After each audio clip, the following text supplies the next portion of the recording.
Shalom saudara-saudaraku yang terkasih di dalam Tuhan kita Yesus Kristus. Bagaimana kabarnya hari ini? Kiranya kasih dan damai sejahtera dari Tuhan kita Yesus Kristus menyertai saudara-saudaraku sekalian. Nah, saudara-saudara yang terkasih di dalam Tuhan, pada hari ini kita akan membahas terkait dengan Panji Gumilang yang sudah bebas resmi tanpa ada syarat apapun. Jadi dia sudah menjalani masa penjara selama 1 tahun dan dia sudah dibebaskan murni. Begitu luar biasa. Dia tidak mengeluh menjalani masa tahanannya. Tetapi Panji Gumilang ini, Syekh Panji ini, pendiri Al Zaitun, memberikan contoh yang baik yang patut ditiru oleh semua orang. Nah, hal apa yang mau saya bahas, saudara-saudara, setelah dia keluar dari penjara? Syekh Panji Gumilang berpidato pertama kali. Nah, ada satu hal yang sangat mengagetkan ketika saya melihat pidato tegasnya beliau di hadapan seluruh jemaah, bahkan di hadapan seluruh masyarakat Indonesia. Dia memprediksi bahwa Indonesia akan hancur. Apa yang menyebabkan Indonesia hancur? Dia memprediksi jika ini tidak dilakukan oleh Presiden Indonesia ke depan, 10 tahun ke depan, lalu seperti apa pidatonya?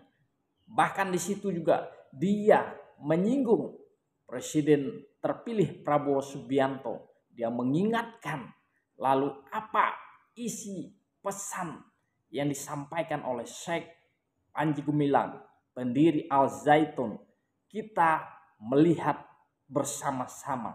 Selamat menyaksikan.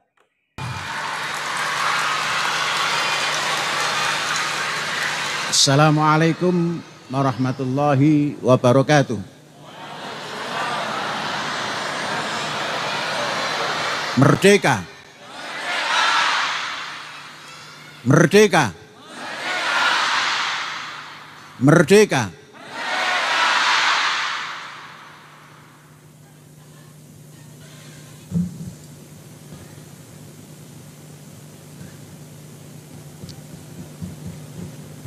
Alhamdulillah.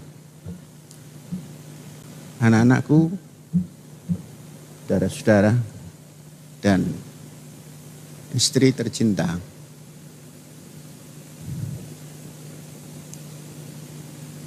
kita bersyukur jumpa lagi setelah kurang lebih 351 hari kita tidak ketemu. 1 Agustus tahun 23 yang lalu berangkat dari masjid ini, kemudian belum pulang sampai mengelilingi Indramayu.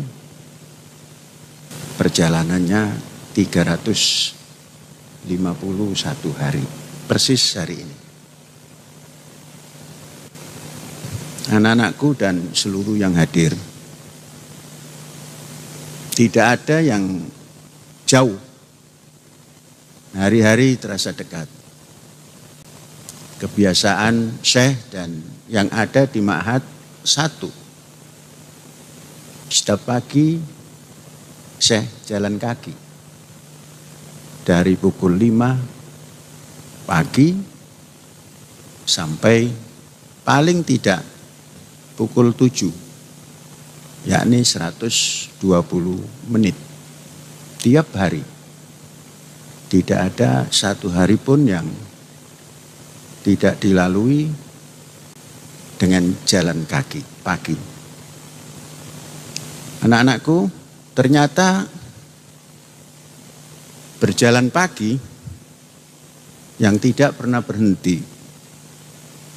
itu otak kita dan khayal kita dan kesehatan kita menyatu. Sehingga banyak yang bisa dipikirkan dan bisa dituliskan dalam keseharian. Kemudian dengan banyak berjalan, tentunya kesehatan kita terjaga. Dan kemampuan baca kita semakin bertambah hari demi hari. Banyak buku yang tadinya Syekh belum baca, terbaca dalam tempo 351 hari. Buku-buku yang dikarang ribu tahun yang lalu, saya baca, banyak sekali yang dibaca.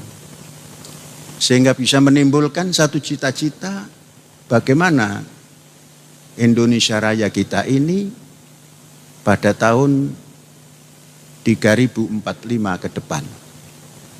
Kita tidak hanya berpikir 5 tahun, 10 tahun, tapi 1000 tahun.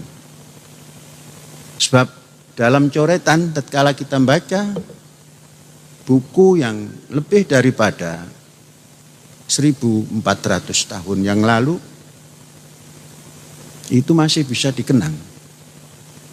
Nah, alangkah indahnya kita sebagai bangsa memikirkan seperti apa Indonesia 1000 tahun yang akan datang kalau ditahunkan menjadi 3045. Saya sudah menghayalkan bahwa Indonesia tahun 3045 penduduknya di atas 10 miliar. Itu perkembangan yang tidak terlalu signifikan kalau kita bandingkan kemerdekaan 1945, penduduk ketika itu 70 juta. Dan sampai kepada 100 tahun yakni 2045 akan menjadi 350 juta. Di mana hari ini sudah 285 juta.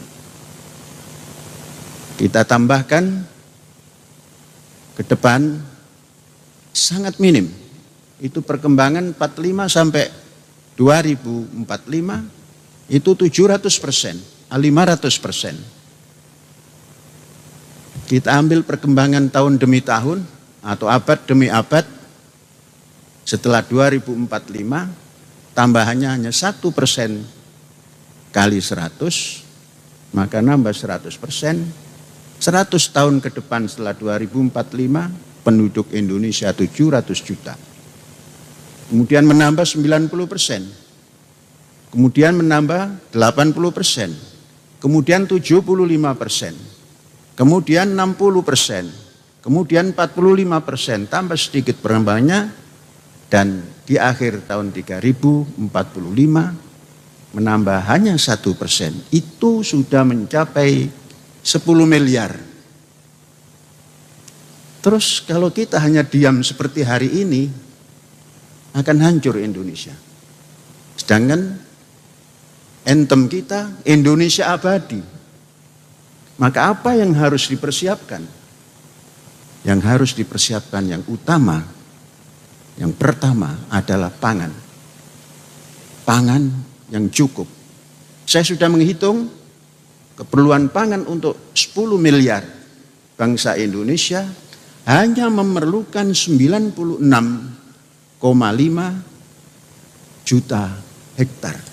Dan ini bisa dipenuhi oleh bangsa Indonesia ditata mulai hari ini. Yakni tatkala Pak Prabowo memimpin sampai dengan 10 tahun itu sudah swasembada pangan ansih untuk Indonesia dan bisa mengekspor untuk bangsa-bangsa lain.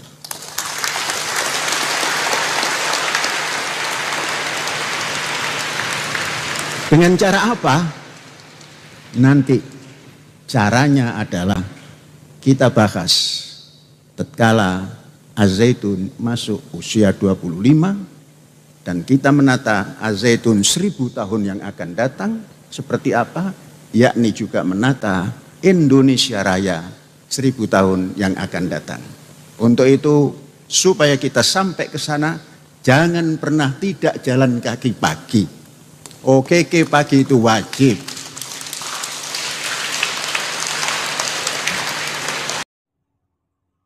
Nah, itulah kawan-kawan pidato yang disampaikan oleh Panji Gumilang, pendiri Al Zaitun.